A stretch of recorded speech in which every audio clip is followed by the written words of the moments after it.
Hello friend, welcome to technical fix channel. आज की video में हम गूगल क्रोम का एक इशू सॉल्व करने वाले हैं कि जब भी आप गूगल क्रोम को अपने कंप्यूटर में अपने लैपटॉप में ओपन करते हैं तो वो ओपन नहीं होता, या ओपन हो भी जाए तो थोड़ी देर बाद वो खुद ब खुद बंद हो जाता है। तो चलिए देखते हैं कि हम इसे किस तरह ठीक कर सकते हैं। आपने सबसे पहले दिस पीसी को ओपन कर लेना है, इसके बाद सी ड्राइव को भी ओपन कर लेना है।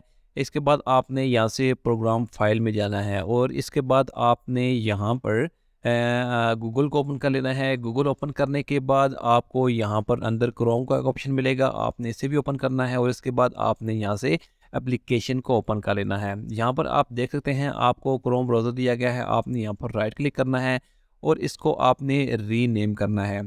इसके बाद आपने जो लिखा हुआ है क्रोम, इसके आगे आपने 1 टाइप करना है और यहाँ पर आपने इसका जो नेम है वो चेंज कर देना है। इसके बाद आप यहाँ पर राइट क्लिक करें, मोर और शो मोर ऑप्शन पर जाएँ। इसके बाद आपने सेंड टू डेस्कटॉप शॉर्टकट पर क्लिक करना है। इसके बाद यहाँ से आपने इसका एक शॉर्टकट बना लेना है अपने डेस्कटॉप पर। जैसे कि यहाँ पर आप देख सकते हैं, यहाँ पर क्रोम ओपन हो चुका है। आपने जस्ट यहाँ पर एक शॉर्टकट बनाना है। इसके बाद आप यहाँ पर जब भी गूगल क्रोम को ओपन करेंगे तो वो बहुत ईज़िली आपके कंप्यूटर में, आपके लैपटॉप में ओपन हो जाएगा। तो आप इस तरह से गूगल क्रोम के इस इशू को बहुत आसान तरीके से सॉल्व कर सकते हैं। Thanks for watching this video.